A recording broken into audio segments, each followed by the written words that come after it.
I didn't think a courtroom could fall silent like that. Not with her in it. The moment she marched in, oversized purse slapping against her side, sunglasses still on indoors, chewing gum like she owned oxygen, everyone knew she came to perform, not tell the truth.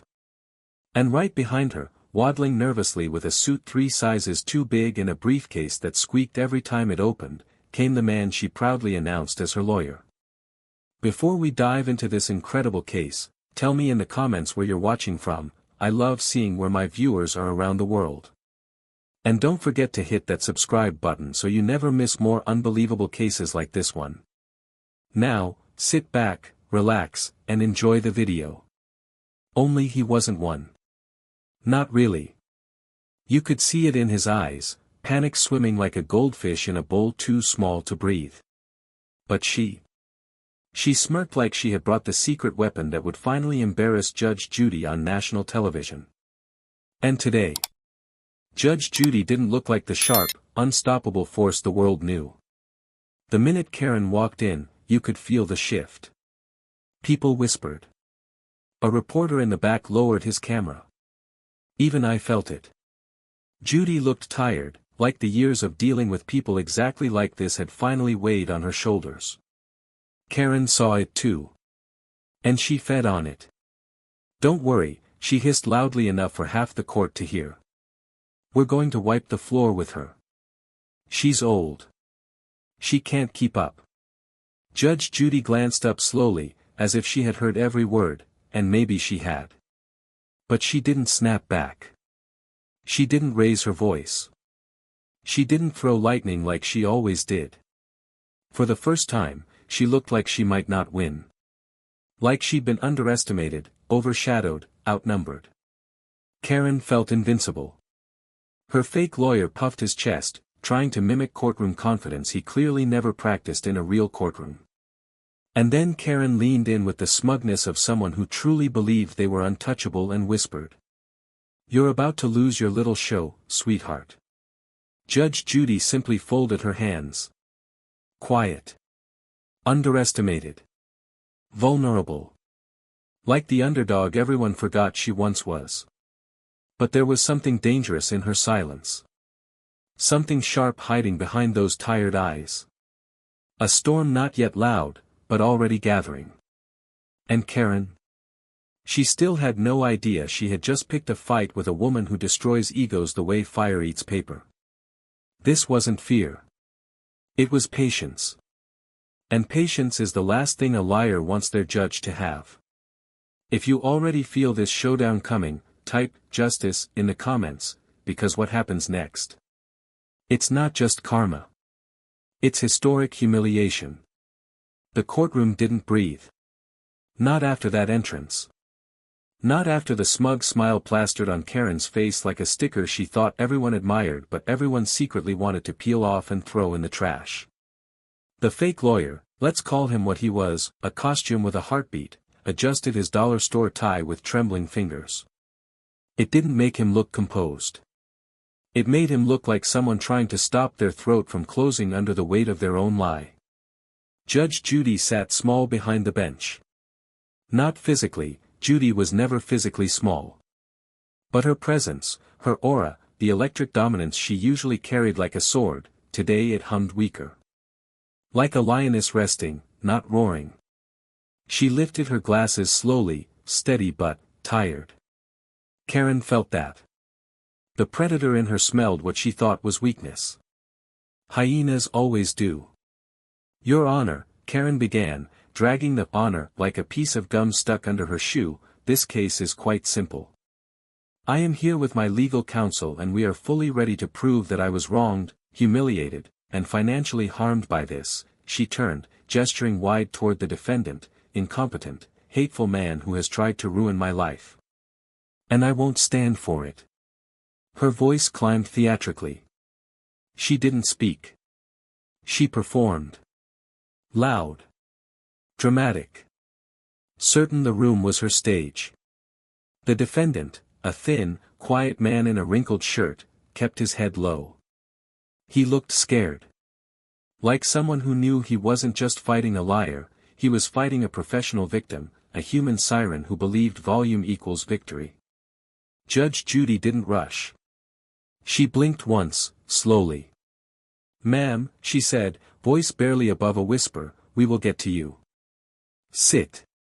Karen didn't. She just crossed her arms and lifted her chin. Her fake lawyer nodded like a puppet whose strings were tangled. "Actually," he squeaked, clearing his throat too loudly, "we'd like to, motion to begin with, the cross-evaluation, Your Highness." You could feel the oxygen leave the room. "Highness. Your Highness." Someone in the back choked on their breath. A bailiff's eyebrow twitched. The defendant stared in disbelief, and even Karen froze, only for a beat, before lifting her chin again like, "Yes, that's right, we say royal titles here." Judge Judy's eyes narrowed, just a hair. But her voice stayed soft. Almost fragile. "Your Highness," she repeated calmly. Fake lawyer swallowed like someone who wished the floor would open. "Yes. I mean, Your Honor. I meant Your Honor. Obviously." Karen leaned toward him, whisper hissing, "Say strong things. Strong things. You're supposed to intimidate her." Judge Judy heard it. Everyone did.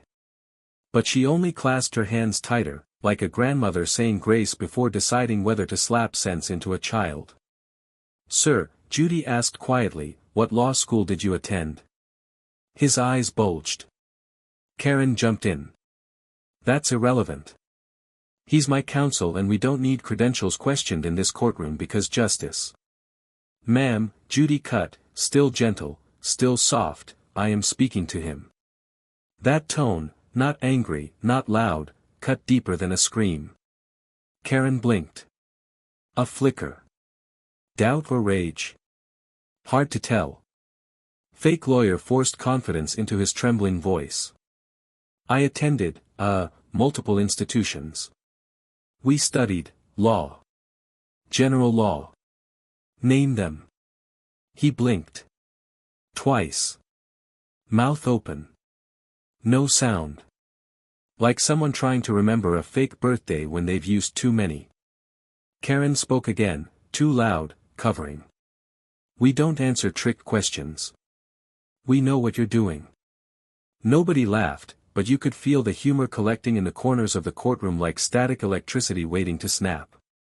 Judge Judy inhaled slowly. "This is not a trick. It's the foundation of legal representation." Karen scoffed. "Oh please. Everyone knows real lawyers don't need to prove anything. If you were confident, you'd stop trying to intimidate us." A murmur slipped through the courtroom. People exchanged looks. This wasn't confidence. It was delusion sharpened into entitlement. The defendant finally spoke, voice shaking but honest. "Your Honor. I tried to tell her to mediate, to talk. But she showed up to my house screaming that she was gonna bury me in court and that she had a lawyer who would crush anyone.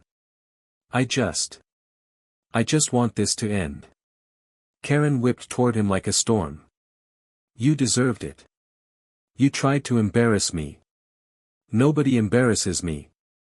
There it was. The truth, spilling out like venom. The courtroom recoiled. She burned bridges while believing she was building thrones. Judge Judy lifted her chin just slightly. Not powerfully. Not triumphantly. But like a candle flame starting to rise again. "Ma'am," she said softly. "You do not run this courtroom. Sit down." Karen smirked. "You don't scare me. You're just part of the show. This is my case now."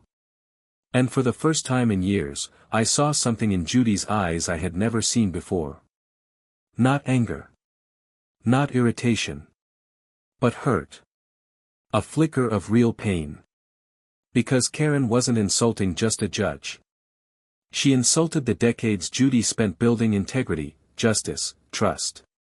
And that flicker, that tiny spark of wounded pride, was the moment the tide turned. Judy didn't bark. She didn't slam her hand. She simply exhaled. Soft. Patient. Poised like a quiet storm that hasn't decided whether to break or to annihilate. She looked small. But steady. Hurt. But unshaken. Dismissed. But far from defeated. All Karen saw was weakness. What the rest of us saw was containment. And containment always precedes destruction. "All right," Judge Judy whispered, voice like silk wrapped around steel, "we'll begin." Nobody exhaled. Everyone leaned in. Because the woman Karen thought she could humiliate, was about to show the world why underestimating quiet strength is the first step toward public humiliation. And Karen? She had just stepped into a lion's den, holding a paper crown and calling it armor. There's a difference between confidence and delusion. Most people don't see the line until they've already crossed it. Karen sprinted across it and never looked back. The courtroom shifted. Not dramatically, not loud. Just shifted. You could feel it in the shoulders of the audience, in the way the defendant sat a little straighter, in the way every breathing sound suddenly mattered. This wasn't going to be a normal case anymore. This was the moment arrogance walked straight into a trap, and mistook the echo of its own footsteps for applause. Judge Judy looked at them, fragile but observant, like someone taking measure, not striking yet. Her glasses sat low on her nose, her hands folded gently as if holding in something powerful and patient. Despite Karen's noise, Judy remained still. Still, but not weak. Still, but storing energy like a coiled spring.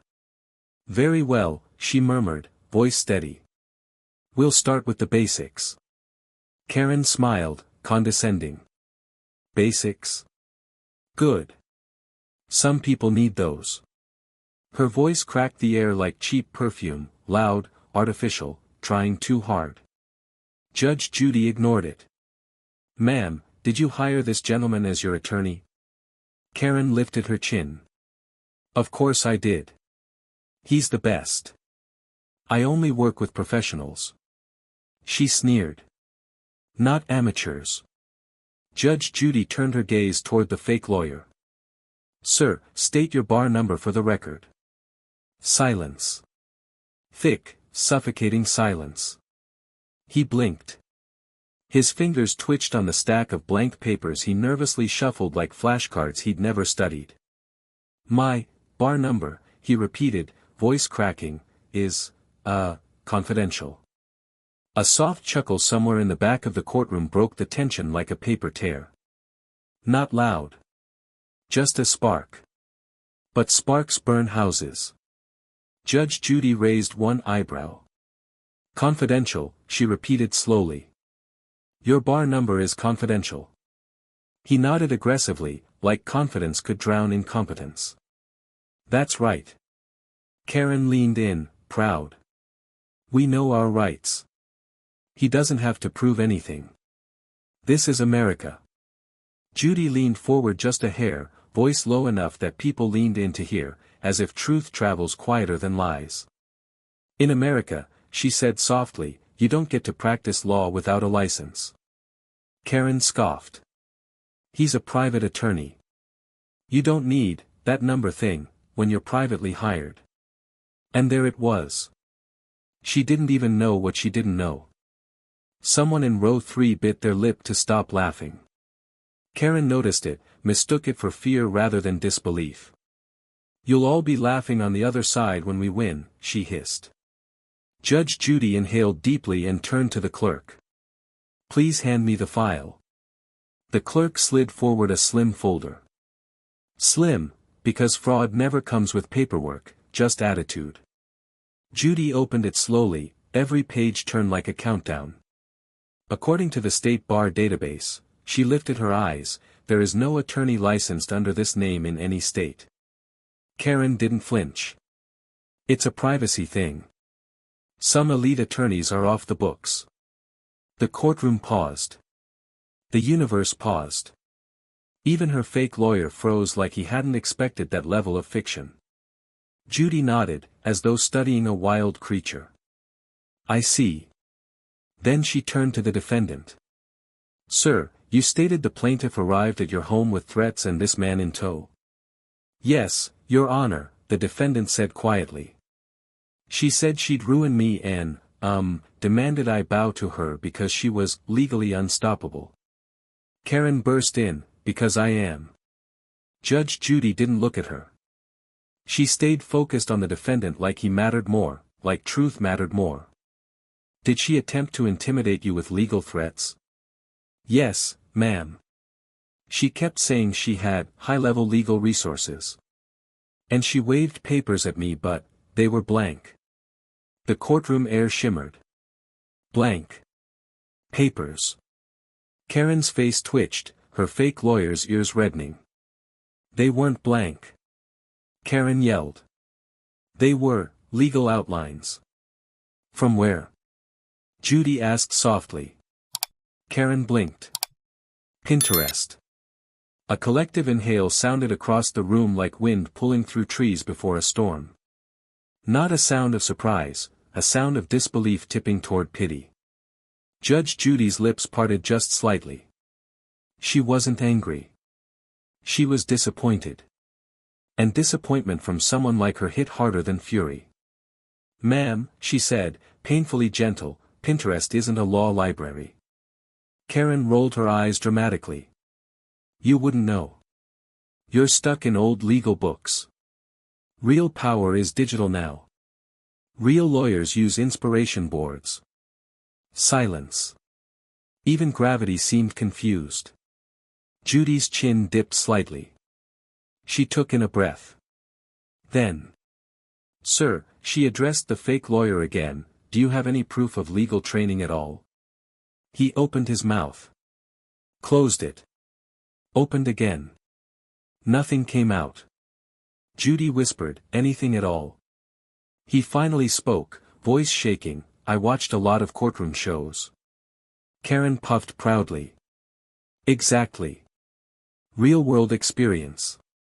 Judge Judy leaned back, eyes glassy, hurt and amusement mixing like tears and humor from someone who has seen too much foolishness to be impressed by new variations. Then came the softest, calmest, most devastating line ever to cross a courtroom. Ma'am, do you believe television qualifies someone to represent you in a legal proceeding? Karen smiled triumphantly, certain she had spotted her winning point. Yes. Obviously. A gasp rolled through the courtroom like heat across asphalt. Judge Judy didn't look at Karen. She looked down. That was worse. When someone like Judy looks down, it's not weakness. It's mourning. Mourning for logic. For sanity. For every brain cell lost in the blast radius of stupidity. Finally, she lifted her gaze, soft but sharp. You have insulted this court. You have insulted the legal system. And you have insulted every person who works hard for justice. Karen crossed her arms. You're just intimidated by powerful women. No, Judy whispered. I'm saddened by reckless ones. That line didn't roar. It didn't need to. It entered quietly and exploded inside every listener's chest. Karen blinked hard. Her mouth twitched, unsure if she should shout, cry, or combust. The defendant released a breath he'd been holding for what felt like hours. Judy's voice stayed barely above a whisper. Let us continue.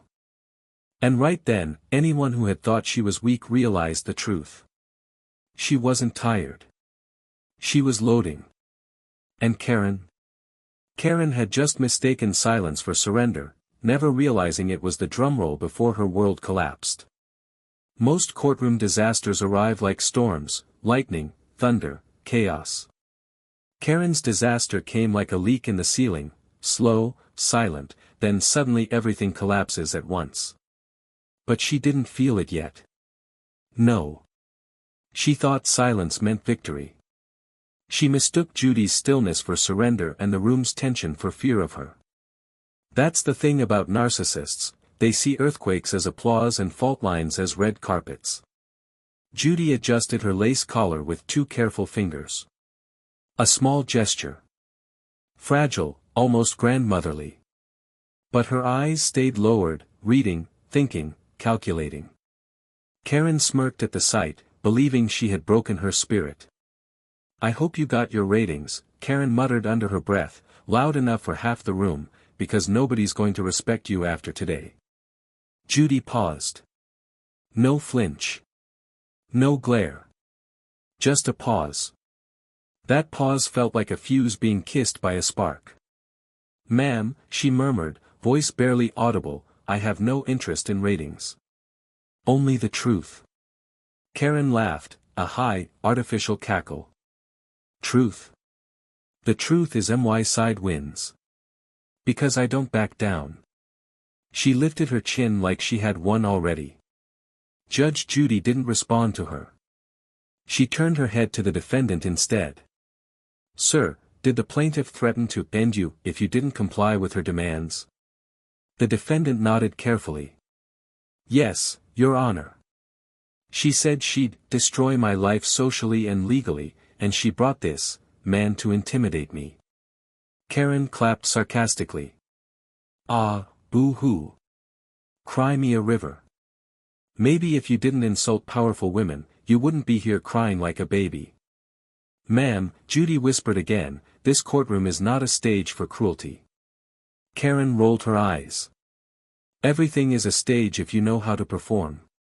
And there it was, the confession she didn't even understand she made. She wasn't here for justice. She wasn't here for truth. She was here to perform domination. Judge Judy slowly closed the file in front of her, like closing a storybook before the ending, because she already knew how it ended. "Let's clarify something," Judy said softly. Karen blinked, annoyed. "Ugh, what now?"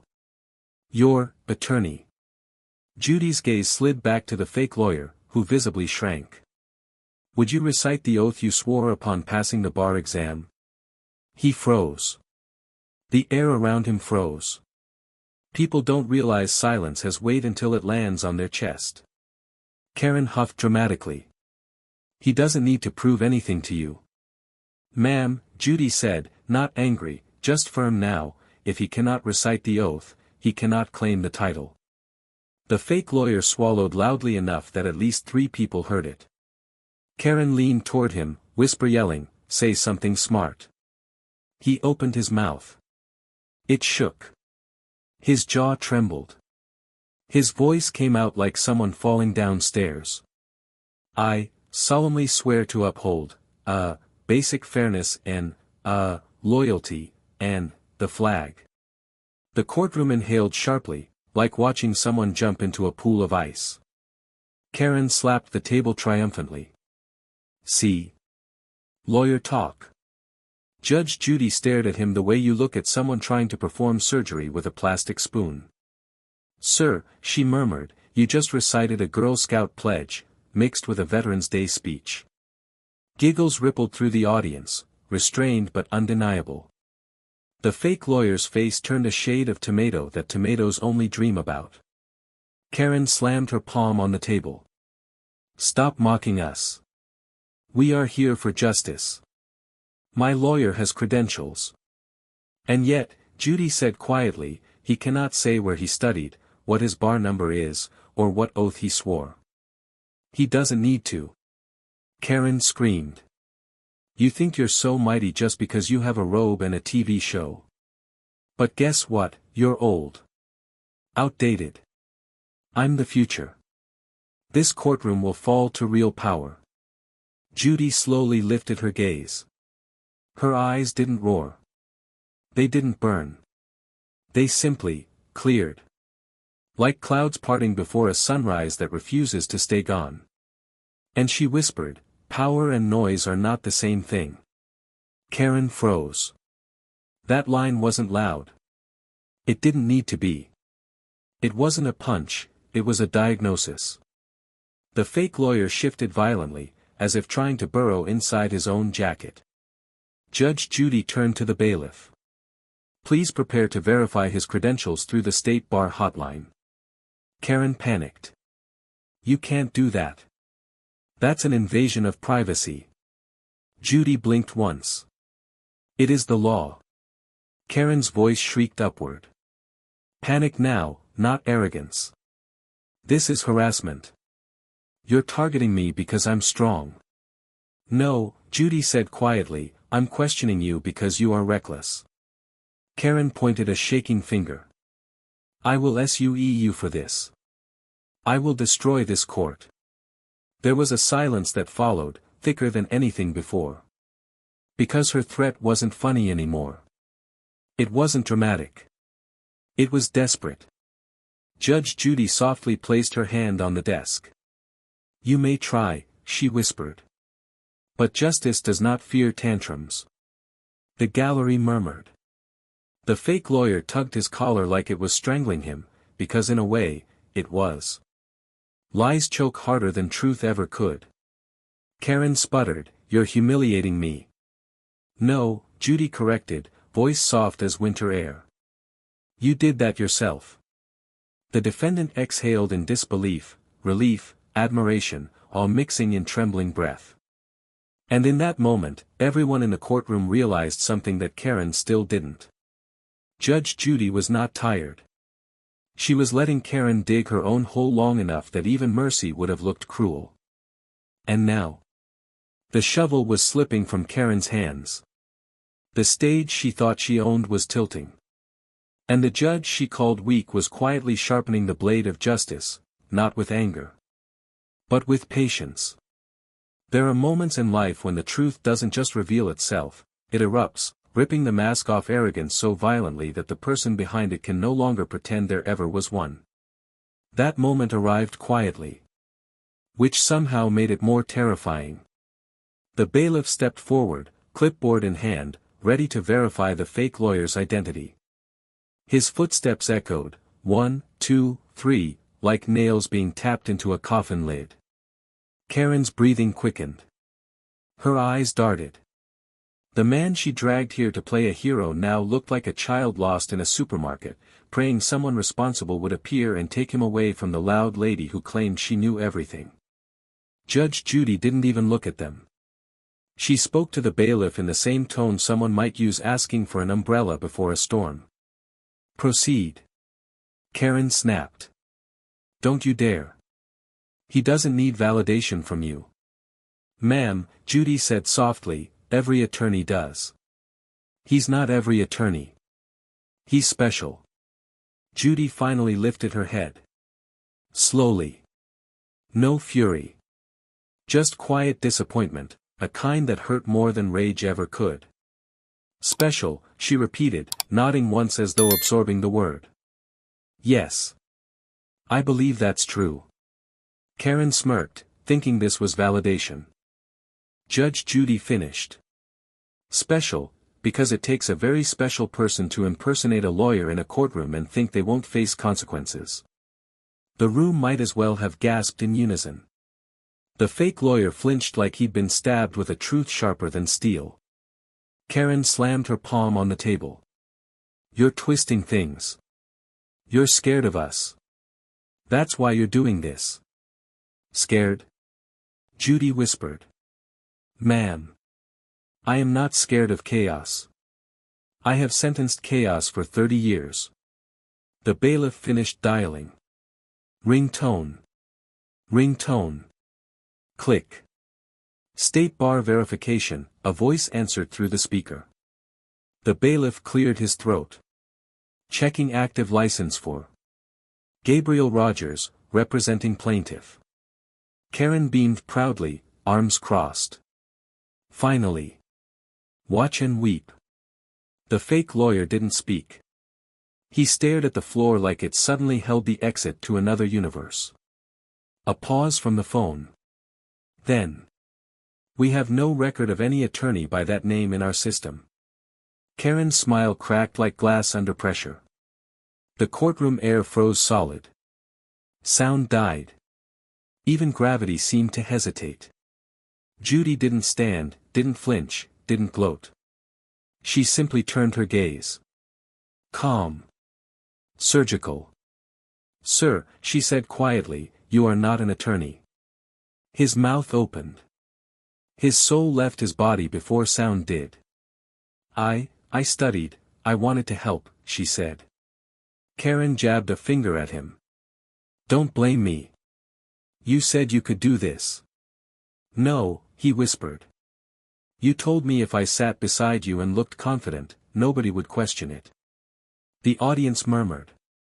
The silence afterward roared louder than thunder. Karen's voice scraped out like metal dragging across tile. You traitor. You're just jealous that I'm intelligent and powerful and I. Judge Judy raised one hand. Not yelling. Not striking. Just lifting a single palm, and Karen's voice died like a candle in the wind. Ma'am, Judy said, you have turned a courtroom into a circus. But instead of lions and acrobats, you brought insecurity and lies. Karen clenched her fists. I brought truth. No, Judy replied softly. You brought noise.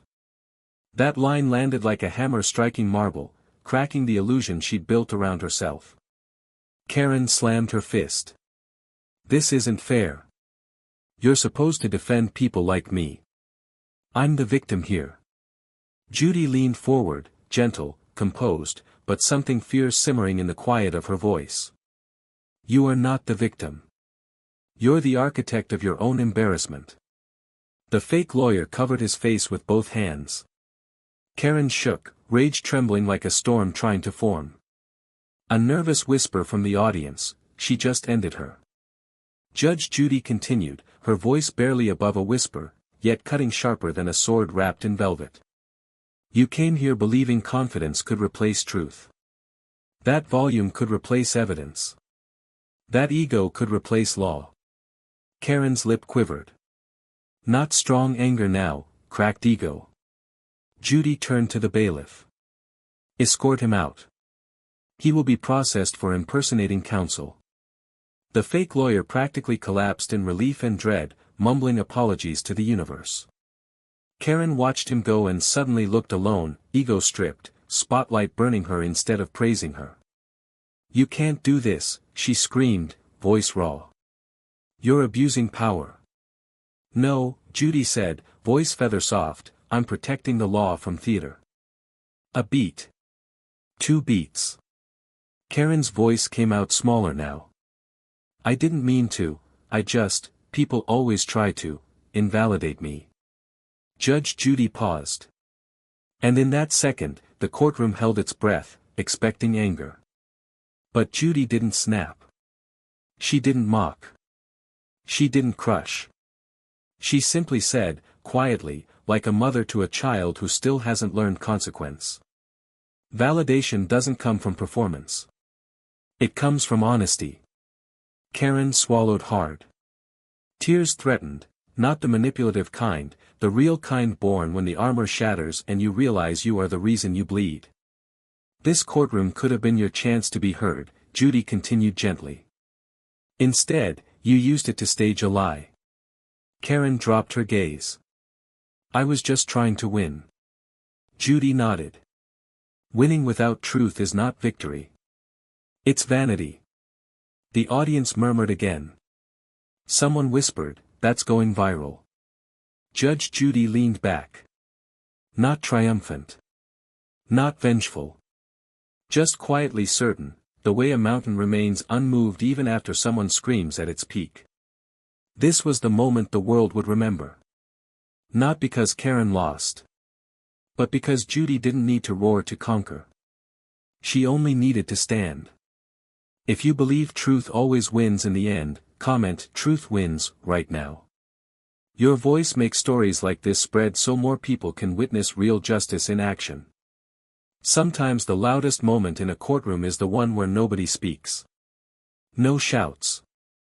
No gavel bang.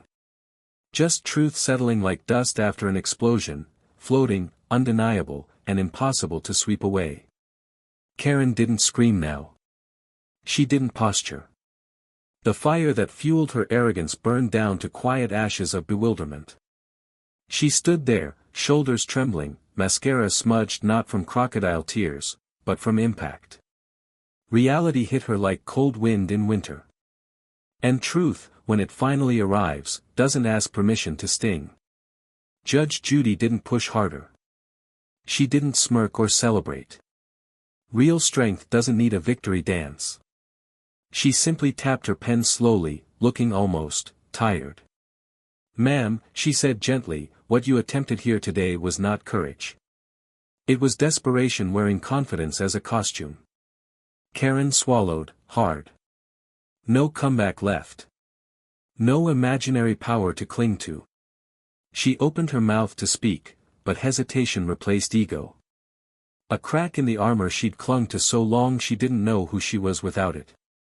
Judge Judy leaned just slightly forward. "You do not need a costume," she continued softly. "You do not need a fake champion. What you needed was truth. And trust in yourself enough to face it." Karen blinked. Anger flickered, then confusion, then something unfamiliar on her face, vulnerability. For the first time since she walked in, she looked human instead of invincible. Not a villain, just someone who thought noise was power because silence once buried her. But Judy didn't judge that pain. She recognized it, then released it. "Dignity," she whispered, "is not granted by victory. It's earned in honesty." A woman in the audience wiped away a tear she didn't expect to shed. A man leaned forward like he witnessed something sacred rather than legal. Even the defendant lowered his eyes, not in triumph, but in quiet respect. Karen slowly sank into her seat. Not because she was ordered, but because her pride finally let go of its pedestal. The courtroom wasn't cheering. There were no gasps left. Just a thick emotional silence, heavy with something deeper than drama, truth. Then the clerk stood, clearing his throat, breaking the moment. "Case to continue on damages and penalties." Judge Judy lifted one hand lightly. "No," she said, voice like silk. "This court has already delivered its lesson." The audience exhaled, almost relieved. A moral victory feels heavier than a legal one. Karen looked up, eyes shining, not in rage this time, but in disbelief at mercy. "You're not punishing me." Judy met her eyes, steady, sincere. "I don't punish weakness trying to look strong. I correct it." Another silence, respectful, full, almost reverent. Judy's voice softened further, almost a whisper. "I hope one day you use your voice not to defend lies, but to defend yourself with truth." Karen didn't answer. She couldn't. Her throat closed around emotions she'd never admit were real. And in that quiet courtroom, Karen finally realized something she had spent years running from. Humility isn't humiliation, it's liberation from pretending you're more than human. Judge Judy nodded once, a silent dismissal. Karen lowered her eyes, slow, humbled, and for the first time since entering, she didn't look like a storm. She looked like a woman learning how to breathe. And the courtroom, normally hungry for outrage, felt something else entirely. Peace. Not the peace of winning, but the peace of truth laying gently over chaos. Judge Judy didn't stand taller. She didn't glow with triumph. She just existed, steady as a lighthouse, guiding, not boasting. And everyone in that room, even Karen, knew they had witnessed something rare. Power without cruelty. Authority without arrogance. Justice without rage. A woman underestimated, rising not through wrath, but through grace. The air in the courtroom felt different now. Not tense. Not electric. Calm. Like the storm had already passed, and everyone was standing in the quiet afterward, realizing sunshine feels brighter once thunder is gone. Karen didn't look like the woman who marched in with arrogance on her shoulders and a fraud in a suit trailing behind. Her posture softened. Her chin lowered. Her pride, the thing she weaponized, was now the very thing she quietly tried to hide behind. Judge Judy stayed still, composed, almost fragile in her patience, yet somehow infinite in her strength. There's a rare kind of power in someone who doesn't need to break you to rebuild you. A rare kind of leadership in someone who chooses dignity over domination. Judy didn't gloat. Didn't bask. Didn't look at Karen like she'd defeated her. She looked at her as if she hoped, truly hoped, that this humiliation could become a beginning instead of an ending. "Court is dismissed," Judy said softly. No gavel slam. No dramatic flair.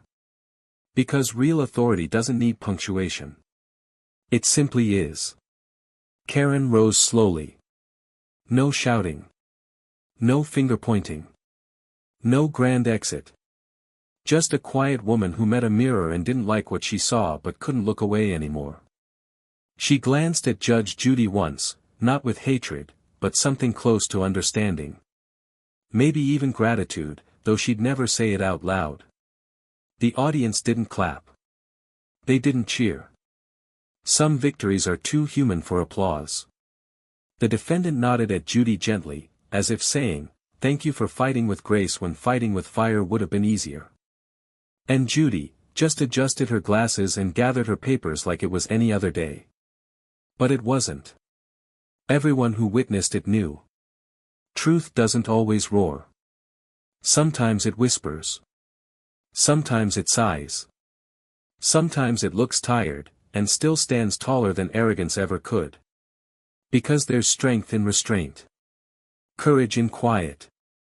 And victory in dignity. Judge Judy walked out not like a conqueror, but like someone who simply kept her promise to justice. And in a world obsessed with winning loudly, she reminded everyone watching. Character doesn't shout. Character endures.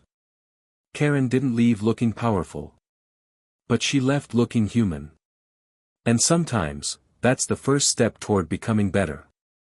If this story reminded you that true strength is calm, and real power is earned, share this video. Comment "Respect over ego" to spread the message.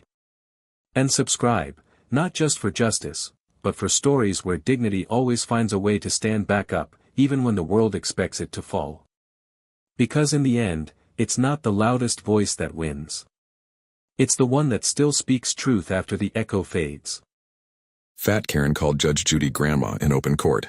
What happened 12 seconds later didn't just end her case, it ended her entire world. But here's what nobody saw coming. The insult wasn't even the worst part. What Karen said next made even her own lawyer walk out of the courtroom. The courtroom on that Tuesday afternoon felt different from the moment the doors opened. There was an electricity in the air, the kind that makes your skin prickle with anticipation before a storm breaks.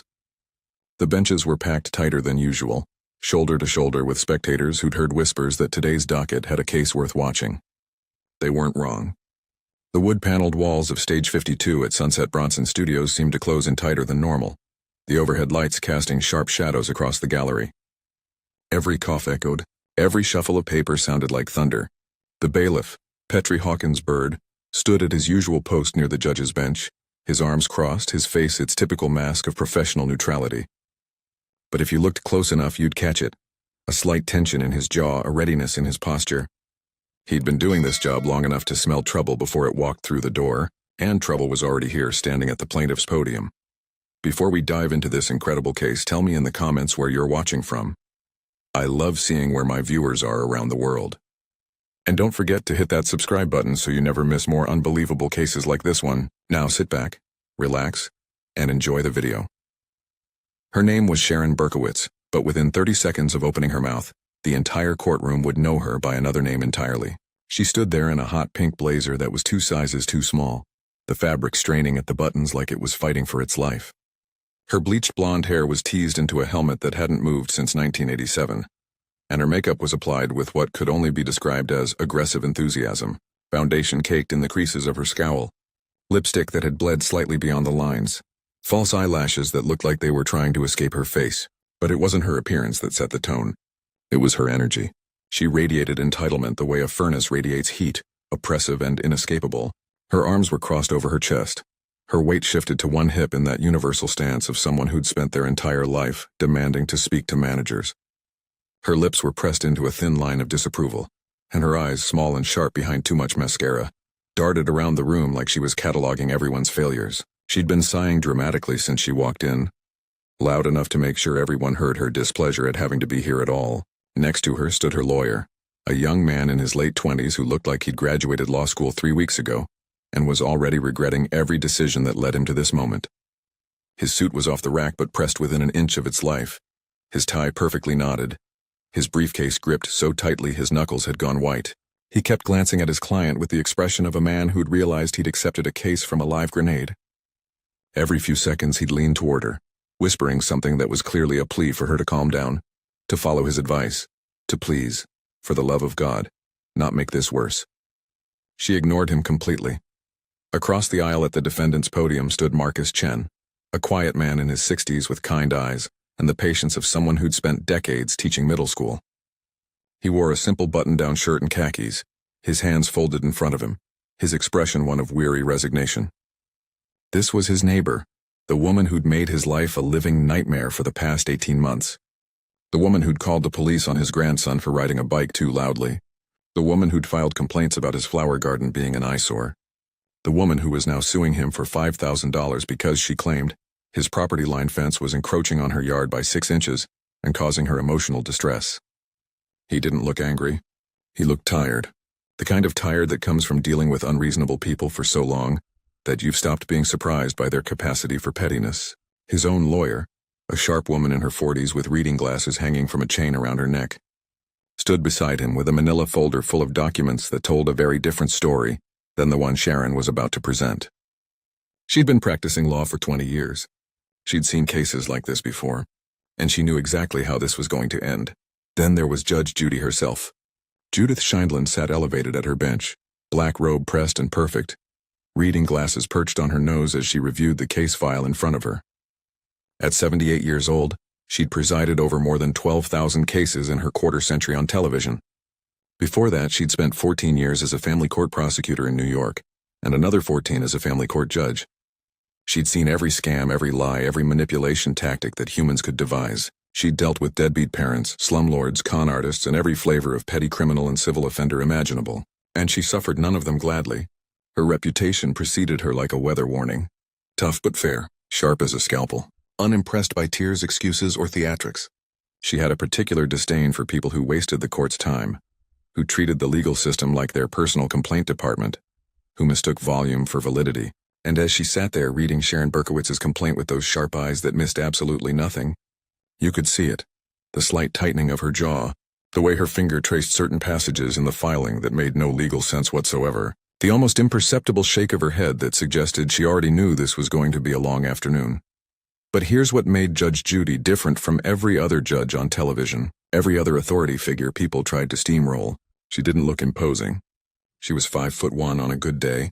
Her voice, while clear and sharp, wasn't naturally loud or booming. She didn't have the physical presence of intimidation that some judges wielded like a weapon. She looked, if you didn't know better, like somebody's grandmother, like a woman who might bake cookies on Sundays and knit scarves for her grandchildren, like someone you could maybe, if you were foolish enough, try to push around. And that was Sharon Berkowitz's fatal miscalculation.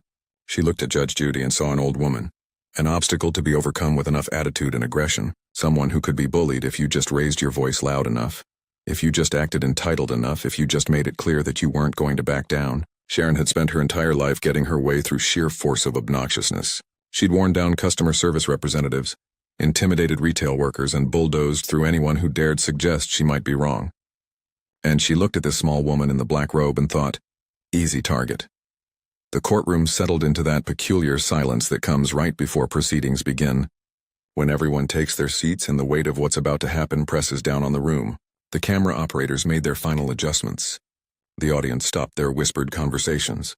Even Sharon's dramatic sighing paused for a moment. Judge Judy removed her reading glasses, set them on the bench with deliberate precision, and looked up at the plaintiff and defendant standing before her. Her face was neutral, professional, giving away nothing.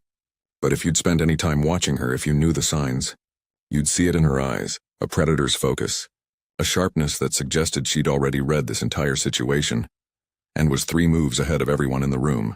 The bailiff straightened slightly, recognizing that look. Marcus Chen's lawyer allowed herself the smallest hint of a smile. And Sharon Berkowitz, completely oblivious to the fact that she was about to become a cautionary tale, uncrossed her arms and prepared to make her case. Judge Judy's voice cut through the silence, clear and businesslike. State your case. 3 words. Simple, direct, The opening of what should have been a straightforward small claims proceeding. But as Sharon Berkowitz opened her mouth to respond, as that first syllable formed on her lips dripping with condescension and entitlement, everyone in that courtroom was about to learn the same lesson that 12,000 previous cases had learned before them. You don't mess with Judge Judy, and you definitely don't underestimate her. Sharon Berkowitz took a deep breath, the kind that inflates the chest and announces to everyone in the room that something important is about to be said. She shifted her weight, adjusted her blazer, and looked at Judge Judy with an expression that somehow managed to combine impatience with barely disguised contempt. "Your Honor," she began, her voice already carrying that particular tone that customer service workers recognize instantly as the prelude to a nightmare. "I'm here today because my neighbor, Mr. Chen, has been ruining my property value and my peace of mind for over a year now." She gestured dramatically toward Marcus, who stood quietly at the defendant's podium, his face unchanged. "He put up a fence," she continued, her voice rising slightly, "that extends 6 inches onto my property, 6 inches that I paid for, that I own, that he is now using for his ugly chain-link monstrosity." Judge Judy's expression remained neutral, but her pen had started moving across her notepad, quick, efficient strokes that suggested she was cataloging every word. "And you have a survey to prove this property line dispute?" she asked, her tone professional and measured. Sharon's face flickered with something, annoyance maybe, or frustration that she was being asked to provide actual evidence. "Well," she said, "I have my survey from when I bought the house." Judge Judy didn't look up from her notes. "And does Mr. Chen's fence appear on that survey?" "No, because he put it up after I moved in," Sharon snapped, her voice getting sharper. Judge Judy's pen stopped moving. She looked up slowly, fixing Sharon with a gaze that would have made a smarter person reconsider their tone. "So you have a survey from before the fence was installed?" she said carefully, each word precisely placed. "Do you have an updated survey showing the fence encroachment?" Sharon's jaw tightened. She glanced at her lawyer, who was looking at his shoes like they were the most fascinating thing he'd ever seen. "I shouldn't need a new survey," she said, her voice climbing another notch. "It's obvious to anyone with eyes that his fence is on my property. I can see it. I measured it myself with a tape measure." The courtroom was starting to feel the shift. A few audience members exchanged glances. The bailiff's eyebrow rose a fraction of an inch. Marcus Chen's lawyer had pulled out a document from her folder and was holding it ready, waiting. Judge Judy leaned back slightly in her chair. "So you don't have a professional survey showing the alleged encroachment," she stated. Not a question, but a clarification for the record. "You have your own measurements with a tape measure." Sharon's face was reddening now, that particular shade that comes right before someone loses control of their temper. "Look," she said. And this was the moment. The instant where everything changed, where her complete lack of judgment and abundance of entitlement collided into a decision that would haunt her forever. "Look, Grandma, maybe if you understood modern property law instead of whatever they taught you back in your day, you'd get why this is so simple." The word hung in the air like a toxic cloud. Grandma. The courtroom didn't just go silent, it went dead. The kind of silence that follows a car crash, where everyone's brain is still processing what just happened, where shock hasn't quite converted to reaction yet. Judge Judy's face didn't move. Not a muscle. She sat there frozen in that moment, her hands still resting on her desk, her eyes locked on Sharon with an intensity that should have been a warning. But Sharon, riding high on her own sense of righteousness, didn't stop. She couldn't stop, because people like Sharon never know when to stop. "I mean, no offense," she continued, her voice dripping with false sweetness. "But maybe someone with more current legal knowledge should be hearing cases about property disputes in 2025. This is technical stuff, modern stuff. Not really in your wheelhouse anymore, right?" Her lawyer's hand had come up to his face, covering his mouth and eyes in a gesture of absolute horror. He'd started shaking his head, a tiny movement like he was trying to physically disconnect himself from what was happening. 2 audience members gasped audibly. Another whispered, "Oh my God," under her breath. Marcus Chen's expression had shifted from tired resignation to something like shocked sympathy. Not for himself, but for the woman who'd just committed social suicide. His lawyer had actually taken a step back from her podium, instinctively distancing herself from the blast radius. And Sharon Berkowitz, completely oblivious to the fact that she just detonated a bomb in her own face, pressed forward. "I've been dealing with property issues my whole life," she said, her voice full of that aggressive confidence that comes from never being truly challenged. "I've bought and sold 3 houses. I think I know a little bit about boundary lines. So maybe, Your Honor," she added, somehow making the title sound like an insult, "we could move this along. Some of us have actual jobs to get back to." The bailiff, Petrie Hawkins Bird, had been standing at his post for over 2 decades. He'd seen people insult Judge Judy before. He'd seen people try to lie to her, manipulate her, sweet-talk her, and intimidate her. He'd seen every possible approach to trying to get one over on Judith Scheindlin. and he'd seen every single one of those attempts fail spectacularly. But this was something special. This was a woman who'd not only insulted the judge's age and competence, but had done it with such casual dismissiveness, such absolute certainty that she was in the right, that it almost seemed like performance art. He caught Judge Judy's eye for just a fraction of a second, and in that tiny moment of connection he saw what was coming. And despite his professional composure, despite 20 years of maintaining courtroom decorum, he felt the corners of his mouth twitch with the anticipation of what was about to unfold. Judge Judy still hadn't moved. Her glasses were still on the desk where she'd placed them. Her hands were still folded. Her face was still neutral, blank, giving away absolutely nothing. But something had changed. The temperature in the room had dropped. The air felt thinner, harder to breathe. It was like watching a tsunami pull back from the shore. That moment of eerie calm before the wave crashes down with devastating force. Sharon finally seemed to sense that something wasn't right. Her smug expression faltered. She looked at her lawyer, who was refusing to make eye contact, his face buried in his hands. She looked at Marcus Chen, whose eyes had gone wide with second-hand embarrassment. She looked at the audience, where people were staring at her with expressions ranging from disbelief to anticipation, to something that looked almost like pity. And then she looked back at Judge Judy, who was now slowly, deliberately reaching for her glasses. Not to put them on, just to hold them, to have something in her hands. The gesture was casual, almost gentle, but it carried the weight of a judge's gavel about to fall. And Sharon Berkowitz, who'd walked into this courtroom thinking she was going to bully her way to $5,000, suddenly realized with a cold rush of dread that she'd made a terrible, irreversible mistake. Judge Judy held those glasses in her right hand, her fingers wrapped around them with a gentleness that somehow felt more threatening than if she'd slammed them down on the desk. She didn't put them back on. She didn't set them down. She just held them, turning them slowly, almost thoughtfully, as if she were contemplating something far more important than Sharon Berkowitz's property dispute. The silence stretched. 5 seconds, 10 seconds, 15. In a courtroom, 15 seconds of absolute silence feels like an eternity. Every breath becomes audible. Every slight movement of fabric sounds like a roar. Someone in the gallery shifted in their seat and the creak of the bench echoed like a gunshot. Sharon's confidence was crumbling in real time, visible in the way her shoulders started to hunch slightly forward, in the way her arms uncrossed and her hands found each other in front of her waist, fingers twisting together nervously. She'd come in here like a bulldozer, and now she was shrinking, getting smaller by the second under the weight of Judge Judy's silence. The small woman at the elevated bench finally moved. Not dramatically, not with any theatrical flourish. She simply leaned forward just a few inches, and the entire courtroom leaned with her, drawn in by the gravitational pull of what was about to happen. Her eyes, sharp and dark and absolutely merciless, locked onto Sharon's face like a laser sight. When she spoke, her voice was quiet, dangerously quiet, the kind of quiet that makes you strain to hear because you know missing even a single word would be a mistake. "Grandma," she repeated, and the word came out flat, emotionless, a simple statement of fact. "You called me Grandma." It wasn't a question. Sharon opened her mouth, some instinct for self-preservation finally kicking in too late, far too late. "I didn't mean," she started. Judge Judy raised one finger, just one, and Sharon's words died in her throat like she'd been switched off. The power of that single gesture was absolute. The entire courtroom watched as this woman who'd been so loud, so aggressive, so certain of herself just moments ago, was silenced by nothing more than a raised finger and a look that could freeze nitrogen. Judge Judy set the glasses down on her desk with a soft click that somehow sounded final, like a door closing, like a coffin lid settling into place.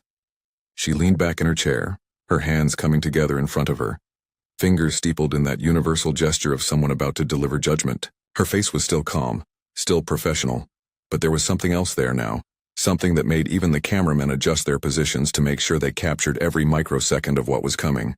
This wasn't anger. Anger was hot, explosive, temporary. This was something colder, more calculated, more devastating. This was disappointment mixed with absolute certainty, the expression of someone who'd seen this exact brand of foolishness 1,000 times before, and had long ago lost any patience for it. Sharon's lawyer had given up any pretense of professional composure. He'd turned slightly away from his client, his briefcase held in front of him like a shield, and his eyes were fixed on some point on the far wall, as if by not looking at the disaster unfolding beside him, he could somehow not be associated with it. His career was flashing before his eyes, every decision that had led to this moment being reevaluated and found catastrophically wanting. Marcus Chen, for his part, had the expression of a man watching a building collapse in slow motion. He didn't look triumphant or pleased. He looked almost sad, the way you feel sad when you see someone hurt themselves through their own stupidity. His lawyer had closed her folder. The documents inside no longer necessary because this case wasn't going to be decided on surveys or property law anymore. This case was already over. It had been over the moment Sharon said that word. The audience was transfixed. Not a single person was checking their phone, whispering to their neighbor, or showing any of the usual signs of distraction. They were all locked in, watching Judge Judy's face, waiting for the explosion, for the verbal destruction, for the moment that they'd tell their friends about later. Some had their hands over their mouths. Others were leaning so far forward they were practically out of their seats. A few had that wide-eyed look of people watching a horror movie, knowing something terrible is about to happen but unable to look away. Judge Judy's mouth moved into something that wasn't quite a smile. It was more like the ghost of a smile, a distant cousin of amusement that had no warmth in it whatsoever. It was the expression of a chess master who'd just seen their opponent make a fatal blunder, the look of someone who knew they'd already won and was now just deciding how much they wanted their opponent to suffer. She tilted her head slightly to one side, studying Sharon the way a scientist might study a particularly interesting specimen under a microscope. The gesture was almost curious, like she was genuinely fascinated by the level of stupidity on display before her. How, the tilt seemed to ask, how do people like you even function in the world? Sharon had gone pale under her heavy makeup, the foundation suddenly looking like a mask, artificial and cracking. A bead of sweat had formed at her temple. Her breathing had gone shallow and rapid. And in her eyes finally was the dawning realization that she'd walked into a lion's den and slapped the lion across the face. Judge Judy drew in a slow breath, her chest rising and falling with deliberate control. And when she spoke, the first word came out soft as silk and sharp as a razor blade. Sweetheart. The word came out like honey laced with arsenic, sweet on the surface but deadly underneath. Judge Judy let it hang there for a moment. Let Sharon hear the condescension dripping from every syllable. Let her understand that she was about to be educated in a way she'd never forget. Let me tell you something about this, Grandma. Judge Judy's voice remained quiet, controlled, but there was steel running through every word now, an edge that cut without needing volume. This Grandma graduated from American University in 1963. This Grandma got her law degree from New York Law School. This Grandma spent 14 years as a family court prosecutor in New York, handling cases you couldn't even imagine in your worst nightmares. Child abuse cases, custody battles, domestic violence, life and death situations where my decisions actually mattered. Sharon's face had gone from pale to gray, the color draining away like water down a sink. Her mouth opened slightly but no sound came out. Her hand, still twisted together at her waist, had started trembling. And this Grandma, Judge Judy continued, her voice gaining momentum like a train building speed, spent another 14 years as a supervising judge in family court before I ever stepped foot in front of a television camera. Do you know how many cases I presided over in those 14 years? Do you have any concept of the number of lives I affected? The families I helped? The criminals I put away? The children I protected? Sharon shook her head, a tiny movement barely visible. No, Judge Judy answered for her. No, you don't, because you didn't do your homework. You walked into my courtroom with your frivolous lawsuit and your entitled attitude, and you didn't bother to learn who you were talking to. The words were landing like body blows, each one precisely aimed, each one devastating. Sharon's lawyer had actually taken a step away from her, physically distancing himself, and his face had gone red with secondhand humiliation. Judge Judy reached down and picked up Sharon's case file, holding it up between two fingers like it was contaminated. You're suing your neighbor for $5,000, she said, her voice dripping with disdain, because you think his fence is 6 inches onto your property. You think, based on measurements you took yourself with a tape measure from Home Depot. She paused, letting that sink in. You didn't hire a surveyor. You didn't get a professional assessment. You didn't do any of the things that someone with even a basic understanding of property law would do. You measured it yourself and decided you were right. And then, she continued, her voice dropping even lower, more dangerous, you had the unmitigated gall, the sheer audacity, to walk into my courtroom and insult my age, my experience, my credentials, and my competence. The temperature in the room had dropped 20 degrees. People in the gallery were holding their breath, afraid that even breathing too loudly would break the spell, would interrupt this masterclass in verbal destruction. But here's what you didn't know, Judge Judy said, and now there was something almost like satisfaction in her voice, the pleasure of someone about to reveal a devastating trump card. Mr. Chen's lawyer, would you please present your evidence? Marcus Chen's lawyer stepped forward smoothly, professionally, like she'd been waiting for this exact moment. She handed a document to the bailiff who brought it to Judge Judy's bench. Judge Judy glanced at it, that same ghost of a smile returning to her face. This, she said, holding up the document so Sharon could see it, is a professional survey conducted by a licensed surveyor 3 weeks ago. It shows that Mr. Chen's fence is not 6 inches onto your property. In fact, it shows that the fence is 2 feet, That's 24 inches for those of you who failed mathematics. 2 feet inside Mr. Chen's property line. The courtroom erupted. Not in cheers or applause, but in gasps, whispers, the sound of 50 people simultaneously realizing they were watching someone's entire world collapse. Sharon's face went from gray to white, completely bloodless. Her knees actually buckled slightly, and she had to grab the podium to steady herself. Which means, Judge Judy continued, her voice cutting through the noise like a knife through butter, that you didn't just waste this court's time.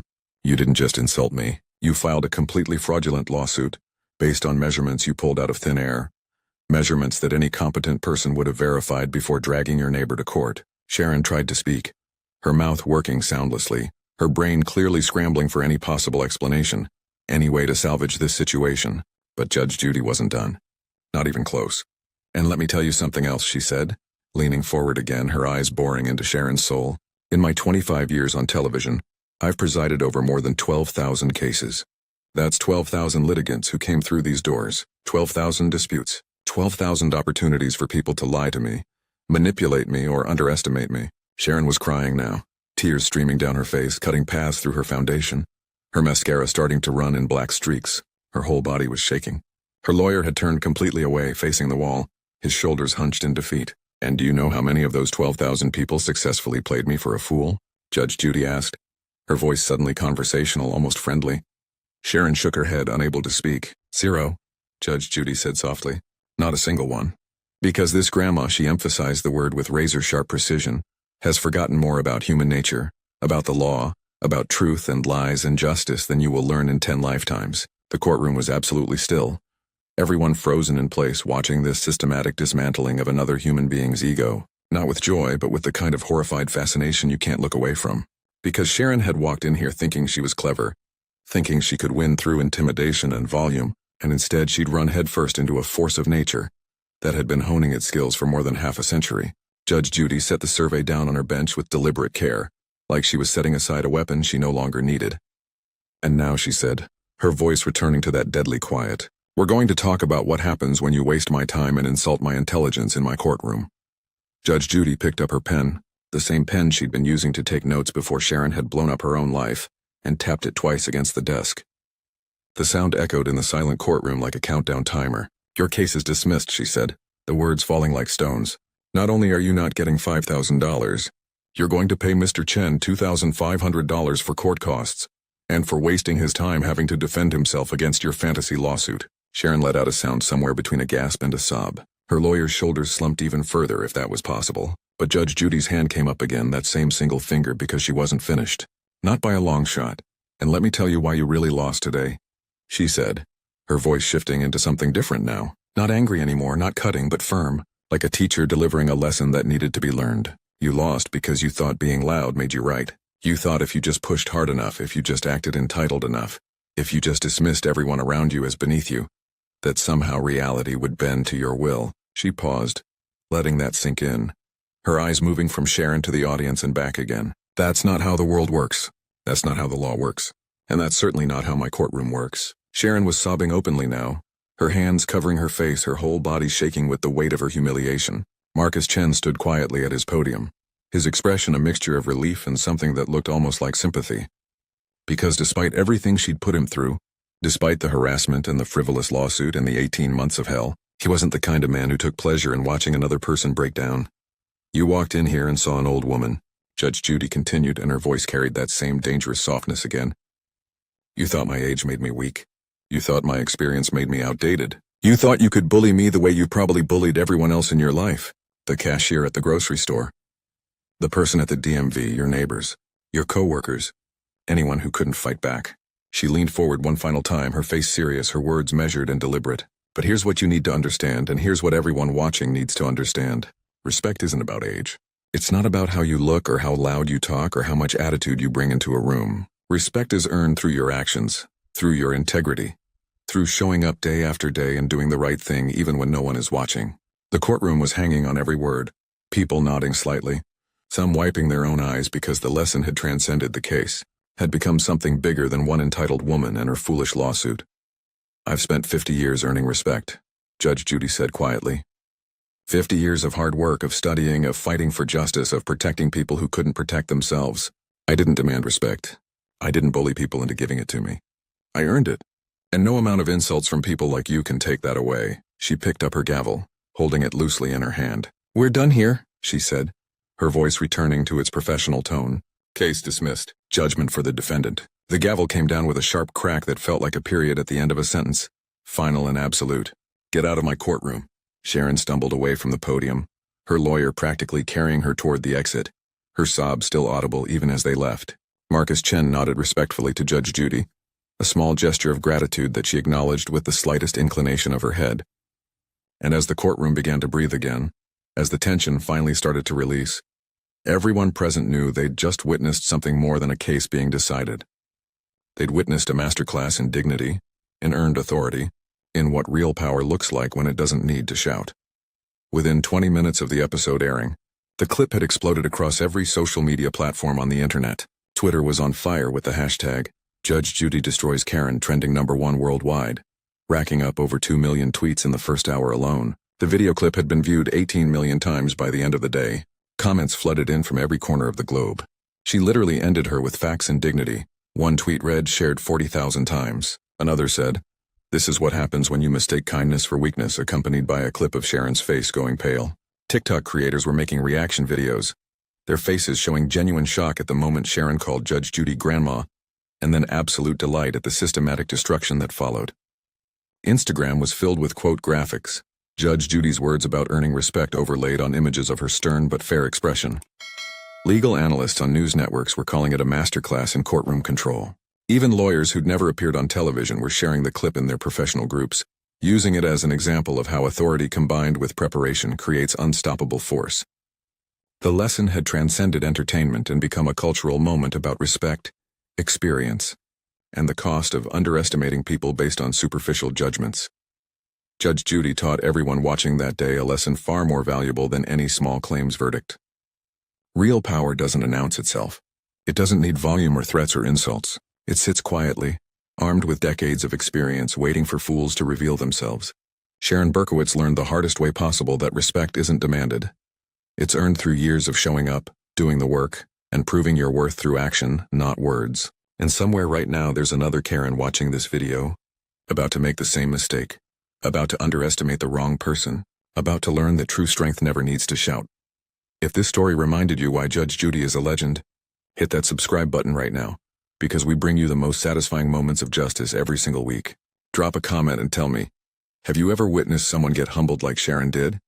Share this video with anyone who needs a reminder that experience and wisdom will always triumph over arrogance and entitlement. Thanks for watching, and remember, the loudest person in the room is usually the weakest. Real power speaks softly and carries the receipts. See you in the next one.